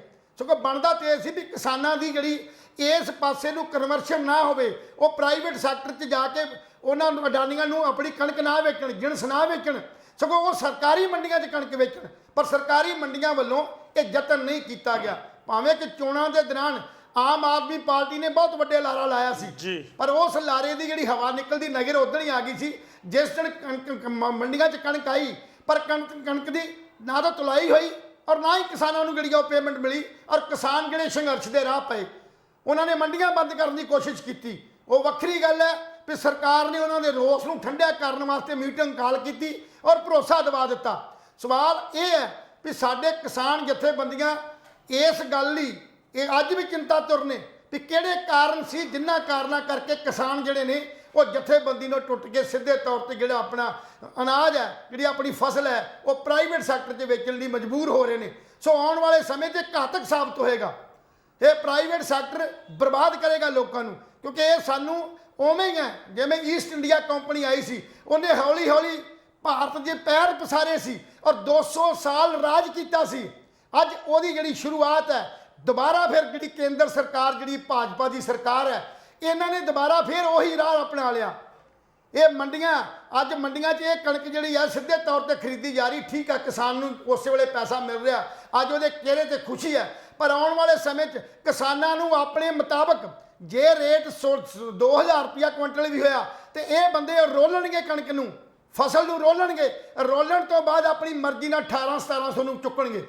ਸੋ ਇਸ ਕਰਕੇ ਭਾਵੇਂ ਅੱਜ 100-200 ਵੱਧ ਦੇ ਰਹੇ ਨੇ ਜ਼ਿਮੀਂਦਾਰਾਂ ਨੂੰ ਕਣਕ ਦਾ ਮੁੱਲ, ਪਰ ਆਉਣ ਵਾਲੇ ਸਮੇਂ 'ਚ ਮੰਡੀਆਂ ਬਰਬਾਦ ਹੋ ਜਾਣਗੀਆਂ, ਕਿਉਂਕਿ ਜਦੋਂ ਸਰਕਾਰੀ ਮੰਡੀਆਂ ਹੀ ਨਾ ਰਹੀਆਂ, ਜੇ ਕੁਝ ਵੇਚਣ ਵਾਲੀ ਜਗ੍ਹਾ ਹੀ ਨਹੀਂ ਰਹੀ, ਦੁਕਾਨ ਹੀ ਨਹੀਂ, ਤੇ ਉੱਥੇ ਸਟੋਰ ਬਣੇਗਾ। ਜਦੋਂ ਸਟੋਰ ਬਣੇਗਾ ਤਾਂ ਲੋਕੀ ਸਟੋਰ ਤੋਂ ਸਮਾਨ ਲੈਣਗੇ। ਸਟੋਰ ਦੇ ਸਮਾਨ ਦੇ ਜਿਹੜੀ ਬਾਹਰੋਂ ਖੰਡ 20 ਰੁਪਏ ਮਿਲਦੀ ਹੈ, ਉਹੀ ਖੰਡ ਨੂੰ ਇਹ ਲਿਫਾਫੇ 'ਚ ਪਾ ਕੇ ਉੱਤੇ ਜਿਹੜਾ 25 ਰੁਪਏ ਦਾ ਜਿਹੜਾ ਉਹ ਲਾ ਦਿੱਤਾ ਜਾਂਦਾ। ਉਹ ਤਾਂ ਲੈਲ ਸਾਹਿਬ ਹੁਣ ਵੀ ਇਹੀ ਹੋ ਰਿਹਾ ਹੈ। ਪ੍ਰਾਈਵੇਟ ਸੈਕਟਰ ਦਾ ਕੰਮ ਇਹੀ ਹੈ। ਜੇ ਗਵਰਨਮੈਂਟ ਸੈਕਟਰ ਚਾਹਵੇ ਤੇ ਗਵਰਨਮੈਂਟ ਸੈਕਟਰ ਦੇ ਨਾਲ ਹੋਰਨਾਂ ਲੋਕਾਂ ਨੂੰ ਵੀ ਰੁਜ਼ਗਾਰ ਮਿਲਦਾ ਜੀ। ਆੜਤੀਏ ਬਰਬਾਦ ਹੋ ਜਾਣਗੇ, ਟਰਾਂਸਪੋਰਟ ਬਰਬਾਦ ਹੋਏਗੀ, ਜਿਨ੍ਹਾਂ ਨੇ ਟੈਂਡਰ ਭਰਨੇ, ਜਿਨ੍ਹਾਂ ਨੇ ਲਿਫਟਿੰਗ ਕਰਨੀ ਸੀ, ਮਜ਼ਦੂਰ ਤੱਕ ਪੱਲੇਦਾਰ ਵਿਹਲੇ ਹੋ ਜਾਣਗੇ।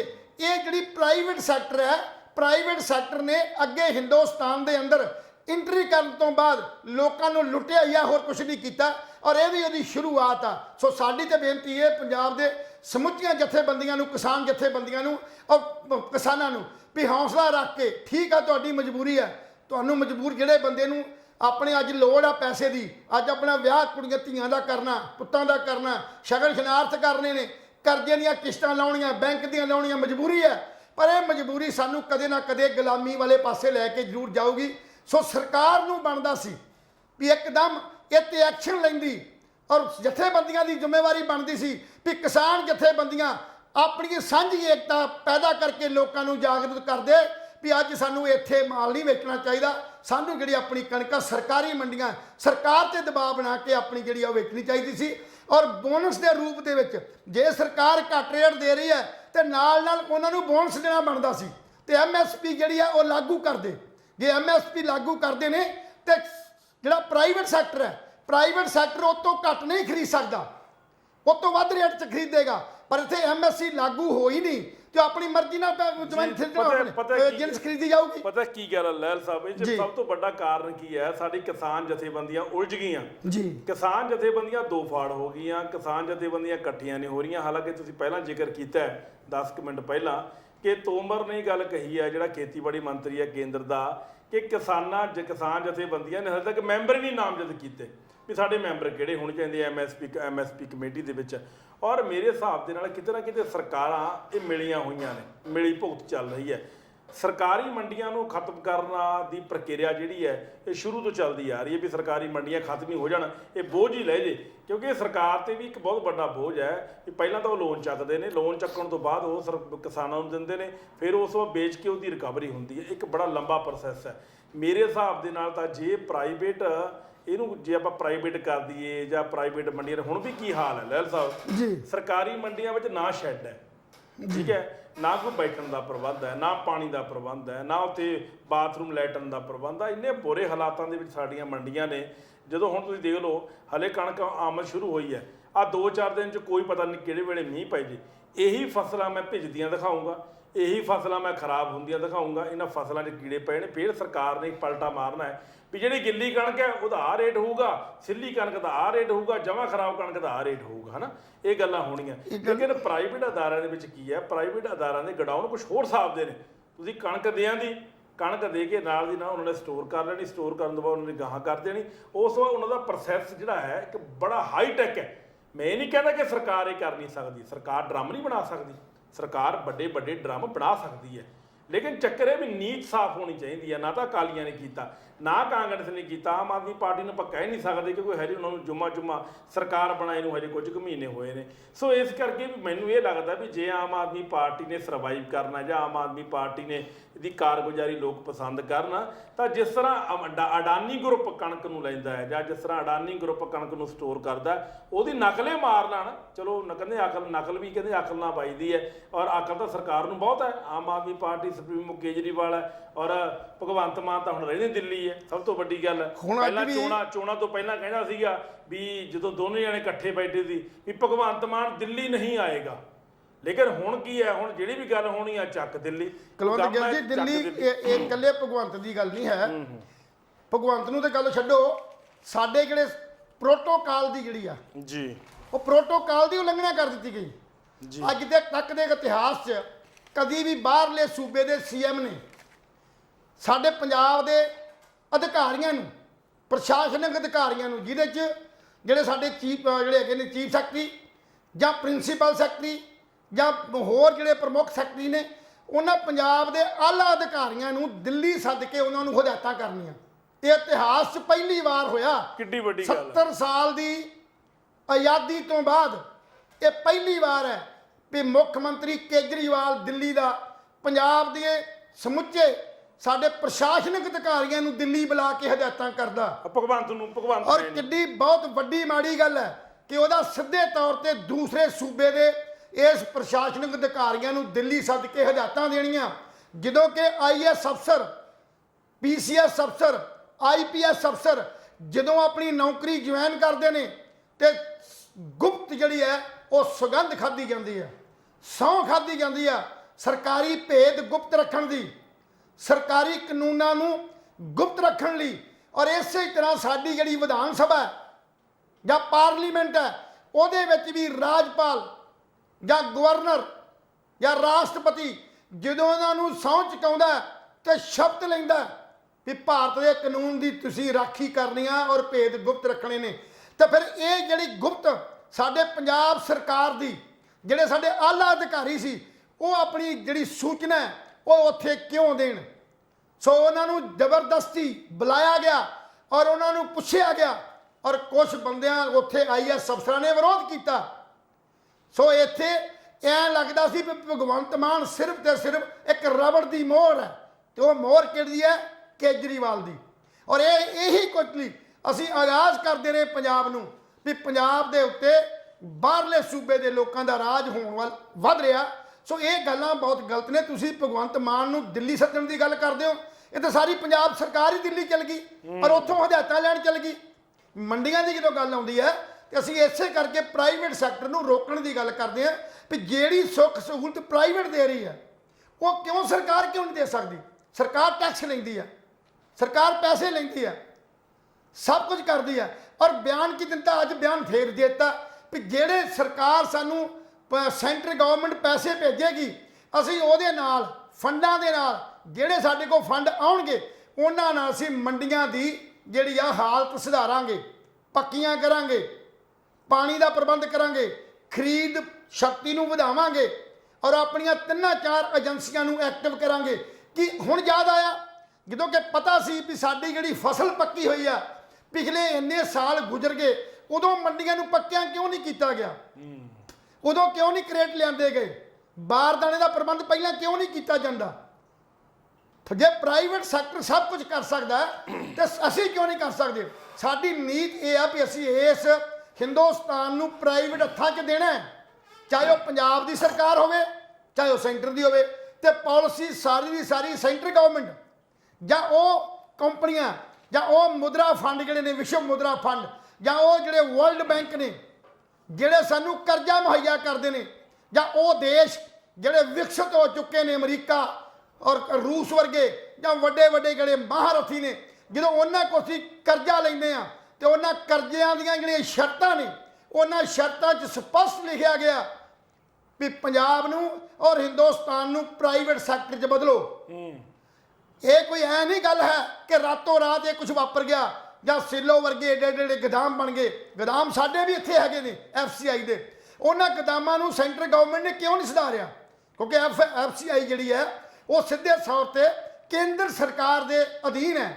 ਮਾਰਕਫੈਡ ਜਾਂ ਸਾਡਾ ਜਿਹੜਾ ਸਿਵਲ ਸਪਲਾਈ ਡਿਪਾਰਟਮੈਂਟ ਪੰਜਾਬ ਦਾ, ਕੋਈ ਉਹਨਾਂ ਦੇ ਸਹਾਰੇ ਜਿੰਦਾ ਕਿਉਂ ਨਹੀਂ? ਆਪਣੀ ਇੱਦਾਂ ਦੀ ਕੋਈ ਨਵੀਆਂ ਪਾਲਿਸੀਆਂ ਕ੍ਰੀਏਟ ਕੀਤੀਆਂ ਜਾਂਦੀਆਂ ਜਿਹਦੇ ਨਾਲ ਸਾਡੀ ਫਸਲ ਵੀ ਤਰੀਕੇ ਨਾਲ ਉਹ ਟਾਈਮ ਟੂ ਟਾਈਮ ਖਰੀਦੀ ਜਾਵੇ, ਰੁਲੇ ਨਾ। ਜਦੋਂ ਰੁਲੇਗੀ ਤਾਂ ਨੁਕਸਾਨ ਹੋਏਗਾ। ਹਜ਼ਾਰਾਂ ਹੀ ਬੋਰੀਆਂ, ਹਜ਼ਾਰਾਂ ਹੀ ਕੁਇੰਟਲ ਕਣਕ ਜਿਹੜੀ ਆ ਉਹ ਖਰਾਬ ਹੋ ਰਹੀ ਹੈ ਜੀ, ਪਰ ਉਹ ਕਣਕ ਨੂੰ ਨਹੀਂ ਜਿਹੜਾ ਵਰਤਿਆ ਗਿਆ। ਹੁਣ ਨਵੇਂ ਇੱਕ ਹੁਕਮ ਆ ਜਾਂਦੇ ਨੇ ਵੀ ਅੱਗੇ ਕਣਕ ਜਿਹੜੀ ਗਰੀਬਾਂ ਨੂੰ ਵੰਡੀ ਜਾਂਦੀ ਸੀ, ਹੁਣ ਗਰੀਬਾਂ ਨੂੰ ਕਣਕ ਨਹੀਂ ਵੰਡੀ ਜਾਏਗੀ, ਹੁਣ ਸਿੱਧਾ ਸਿੱਧਾ ਆਟੇ ਦੀਆਂ ਥੈਲੀਆਂ ਦਿੱਤੀਆਂ ਜਾਣਗੀਆਂ।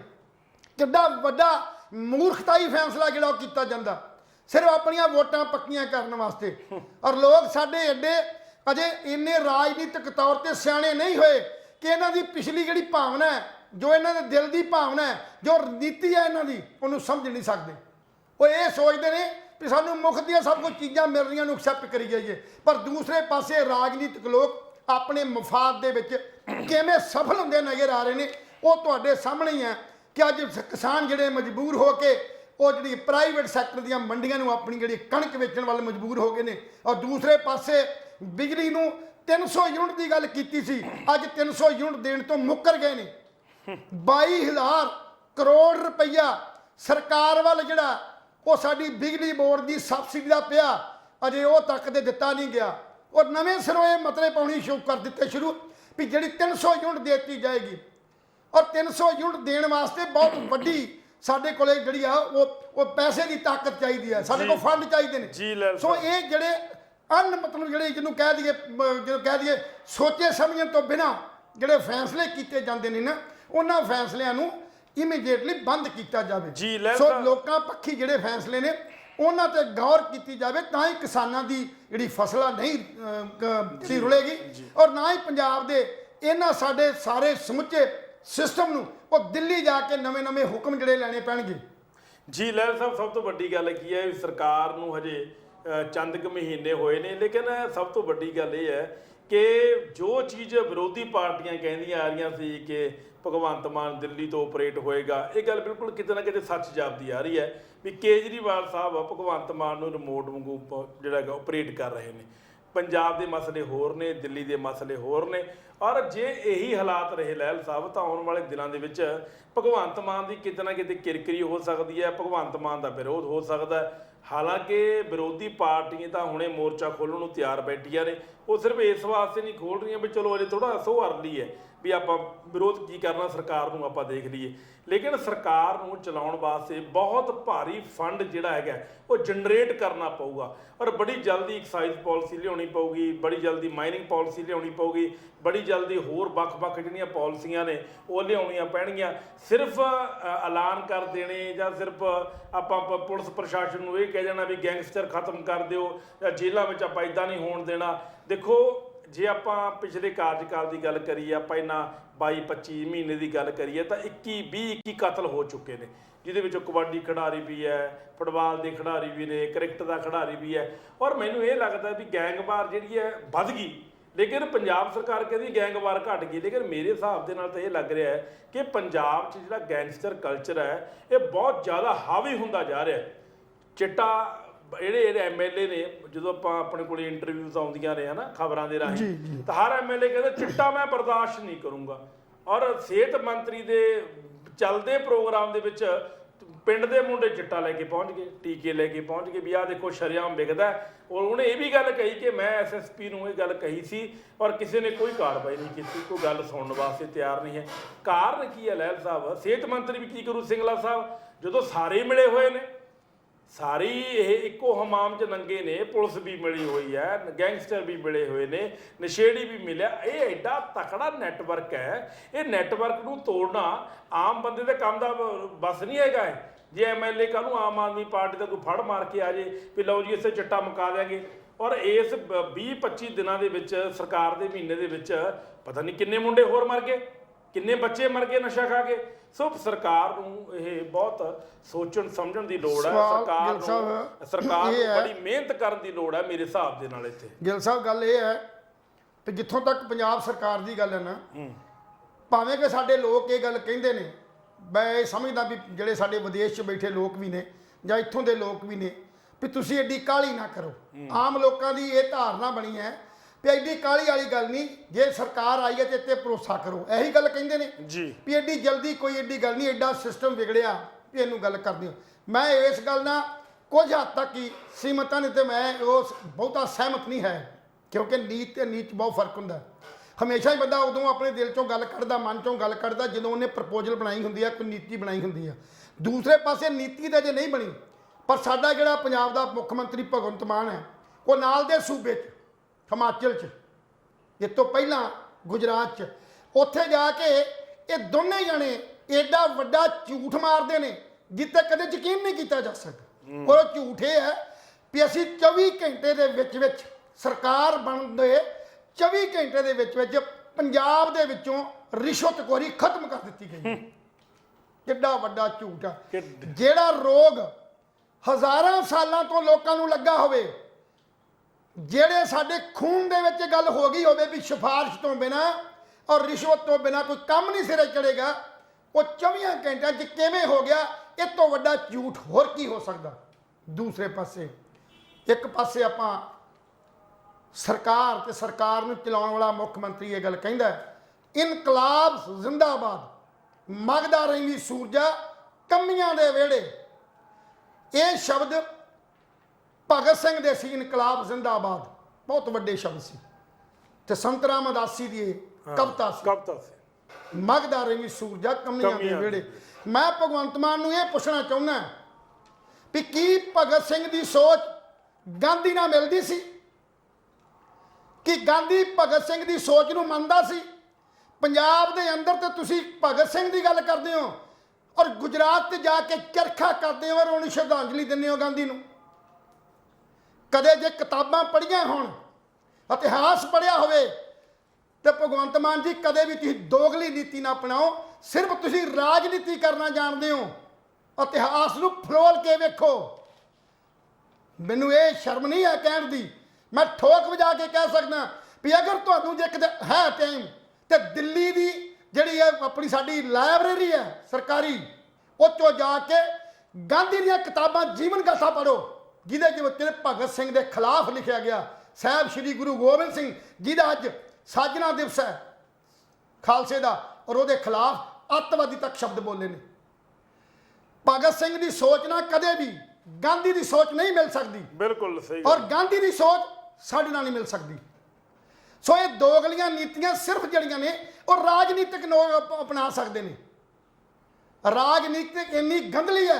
ਕਿਸੇ ਨੇ ਗੱਲ ਕਹੀ ਸੀ ਸਮਾਜ ਦਾ ਸੁਧਾਰ ਤੇ ਲੋਕਾਂ ਨੂੰ ਜੋੜਦਾ, ਪਰ ਰਾਜਨੀਤਿਕ ਲੋਕ ਲੋਕਾਂ ਨੂੰ ਤੋੜਦੇ ਨੇ, ਸੰਬੰਧ ਤੋੜਦੇ ਨੇ। ਇਹ ਰਾਜਨੀਤੀ ਤੋੜਦੀ ਆ, ਜੋੜਦੀ ਨਹੀਂ ਆ।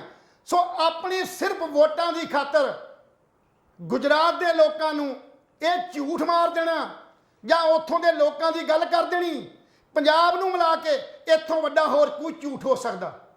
ਇਸੇ ਤਰ੍ਹਾਂ ਤੁਸੀਂ ਹਿਮਾਚਲ 'ਚ ਬੋਲਿਆ, ਚੰਗਾ ਹੁੰਦਾ ਜੇ ਉਧਰ ਹਿਮਾਚਲ ਜਾਂ ਗੁਜਰਾਤ 'ਚ ਜਾ ਕੇ ਗੱਲਾਂ ਨਾ ਕਰਦੇ ਹੋਏ ਪੰਜਾਬ 'ਚ ਸਮਾਂ ਦਿਓ। ਪੰਜਾਬ ਦੇ ਲੋਕਾਂ ਨੂੰ ਕੀਤੇ ਵਾਅਦੇ ਜਿਹੜੇ ਨੇ ਉਹਦੇ ਧਿਆਨ ਦਿਓ।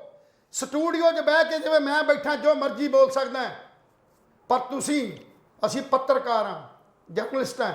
ਅਸੀਂ ਹਰ ਗੱਲ ਨੂੰ ਵਿਚਾਰਧਾਰਕ ਤੌਰ ਦੇ ਉੱਤੇ ਡਿਸਕਸ ਕਰਦੇ ਹਾਂ, ਵਿਚਾਰਧਾਰਕ ਤੌਰ ਤੇ ਨਿੰਦਿਆ ਕਰਦੇ ਹਾਂ, ਵਿਚਾਰਧਾਰਕ ਤੌਰ ਤੇ ਆਪਣਾ ਵਿਚਾਰ ਪੇਸ਼ ਕਰਦੇ ਹਾਂ, ਬਦਲ ਪੇਸ਼ ਕਰਦੇ ਹਾਂ। ਸੋ ਇਸ ਕਰਕੇ ਤੁਸੀਂ ਜਦੋਂ ਸਟੂਡੀਓ 'ਚ ਬੈਠੇ ਹੋ, ਤੁਸੀਂ ਉਹ ਗੱਲਾਂ ਕਰਦੇ ਹੋ ਜਿਹੜੀਆਂ ਗੱਲਾਂ ਸਮਾਜਿਕ ਤੌਰ ਤੇ ਜ਼ਮੀਨੀ ਪੱਧਰ ਦੇ ਉੱਤੇ ਲਾਗੂ ਨਹੀਂ ਹੋ ਸਕਦੀਆਂ। ਜੀ ਲਾਲ ਸਾਹਿਬ। ਸੋ ਉਹ ਗੱਲਾਂ ਕੀਤੀਆਂ ਗੱਲ ਬਣਦੀ ਹੈ। ਐ ਨਹੀਂ ਹੈ ਵੀ ਆਪਾਂ ਇਦਾਂ ਕਹਿਤਾ ਤੇ ਜਿੱਦਾਂ ਕਹਿਤਾ।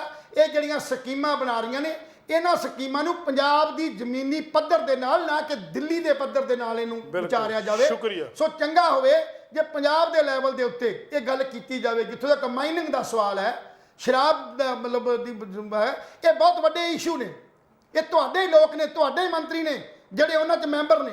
3 ਮਹੀਨੇ ਦੀ ਐਕਸਟੈਂਸ਼ਨ ਦੇ ਦੇਣੀ, ਤੁਹਾਨੂੰ ਪੈਸੇ ਆ ਰਹੇ ਨੇ, ਆਉਣ ਵਾਲੇ ਸਮੇਂ 'ਚ ਵੀ ਐਕਸਟੈਂਸ਼ਨ ਦਿਓਗੇ ਤੁਸੀਂ ਇਸ ਪੱਜ ਦੇ ਨਾਲ ਕਿ ਖਜ਼ਾਨਾ ਖਾਲੀ ਹੈ ਤੇ ਸਾਨੂੰ 1900 ਕਰੋੜ ਰੁਪਈਆ ਜਿਹੜਾ ਉਹ ਸ਼ਰਾਬ ਦੀ ਨੀਤੀ ਤੋਂ ਸ਼ਰਾਬ ਤੋਂ ਆਉਂਦਾ। ਅਸੀਂ ਕਿਉਂ ਇਦਾਂ ਕਰਾਂਗੇ ਕਿ ਦਿੱਲੀ ਦੇ ਅੰਦਰ ਤੁਸੀਂ ਠੇਕੇਦਾਰਾਂ ਨੂੰ ਸ਼ਰਾਬ ਦੇ ਲਾਇਸੈਂਸ ਦੇ ਸਕਦੇ ਹੋ ਤੇ ਪੰਜਾਬ 'ਚ ਕਿਵੇਂ ਬੰਦ ਕਰ ਸਕਦੇ ਹੋ? ਪੰਜਾਬ 'ਚ ਨੀਤੀ ਹੋਰ ਹੈ। ਹੁਣ ਸਮੱਸਿਆ ਆਏਗੀ ਸਾਡੇ ਪੰਜਾਬ ਦੀ ਗੱਲ ਦੀ, ਚੰਡੀਗੜ੍ਹ ਦੀ ਗੱਲ। ਮਤਿਆਂ ਨਾਲ ਤੁਸੀਂ ਮਤਾ ਪਾਤਾ ਵਿਧਾਨ ਸਭਾ 'ਚ ਸਪੈਸ਼ਲ ਸੱਦ ਕੇ ਵੀ ਪੰਜਾਬੀ ਬੋਲਦੇ ਇਲਾਕੇ ਜਿਹੜੇ ਪੰਜਾਬ ਨੂੰ ਮਿਲਣੇ ਚਾਹੀਦੇ ਆ। ਚੰਡੀਗੜ੍ਹ ਪੰਜਾਬ ਦਾ ਸੀ ਕਿਉਂਕਿ ਜਿਹੜਾ ਸਾਡਾ 1966 ਦਾ ਪੁਨਰਗਠ ਐਕਟ ਹੈ ਉਹਦੇ ਮੁਤਾਬਕ ਚੰਡੀਗੜ੍ਹ ਪੰਜਾਬ ਨੂੰ ਮਿਲਣਾ ਸੀ। ਔਰ ਹਰਿਆਣੇ ਨੇ ਆਪਣੀ ਜਿਹੜੀ ਰਾਜਧਾਨੀ ਬਣਾਉਣ ਲਈ ਜਿਹੜੇ ਪੈਸੇ 10 ਕਰੋੜ ਰੁਪਈਆ ਜਾਂ ਜਿੰਨੇ ਵੀ ਉਹਨਾਂ ਨੂੰ ਕੋਈ ਅਨਾਉਂਸ ਕੀਤਾ ਗਿਆ ਸੀ, ਉਹ ਫਿਗਰ ਅੱਗੇ ਪਿੱਛੇ ਹੋ ਸਕਦੀ ਹੈ, ਉਹ ਰੁਪਈਆ ਦੇ ਕੇ ਆਪਣੀ ਵੱਖਰੀ ਗਲੀ ਬਣਾਉਣੀ ਸੀ। ਇੱਥੇ ਮਤਾ ਤੇ ਪਾ ਲਿਆ। ਔਰ ਦੂਸਰੇ ਪਾਸੇ ਅਗਲੇ ਦਿਨ ਹੀ 5 ਤਰੀਕ ਨੂੰ 5 ਅਪ੍ਰੈਲ ਨੂੰ ਹਰਿਆਣੇ ਦੀ ਜਿਹੜੀ ਖੱਟਰ ਸਰਕਾਰ ਹੈ ਉਹਨਾਂ ਨੇ ਚੰਡੀਗੜ੍ਹ ਤੇ ਦਾਅਵਾ ਜਤਾਤਾ ਹਿੰਦੀ ਬੋਲਦੇ ਇਲਾਕੇ ਔਰ ਤਹਿਸੀਲ ਸਬ ਡਿਵੀਜ਼ਨ ਜਿਹੜੀ ਹੈਗੀ ਆ ਉਹ 'ਚ ਹਿੰਦੀ ਬੋਲਦੇ ਇਲਾਕੇ ਸਾਬਤ ਕਰਾ ਕੇ ਹਰਿਆਣੇ ਨੂੰ ਦੇਣ ਦੀ ਮੰਗ ਕਰਤੀ।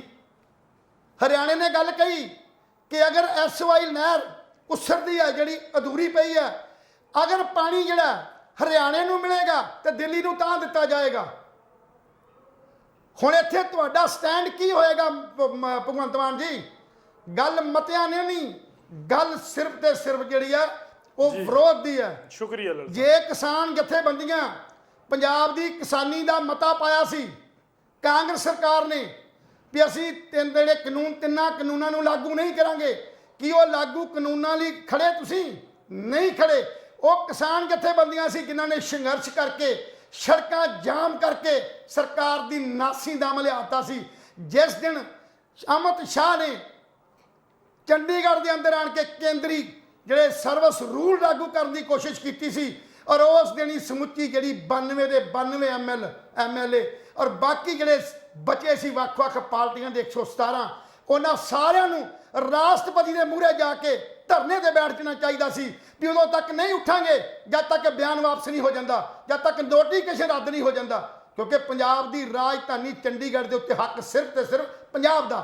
ਪੰਜਾਬੀ ਬੋਲਦੇ ਇਲਾਕੇ ਪੰਜਾਬ 'ਚ ਨਹੀਂ ਸ਼ਾਮਲ ਹੋਏ ਔਰ ਉਹ ਹਿੰਦੀ ਦਾ ਮੰਗੀ ਜਾਂਦੇ ਨੇ।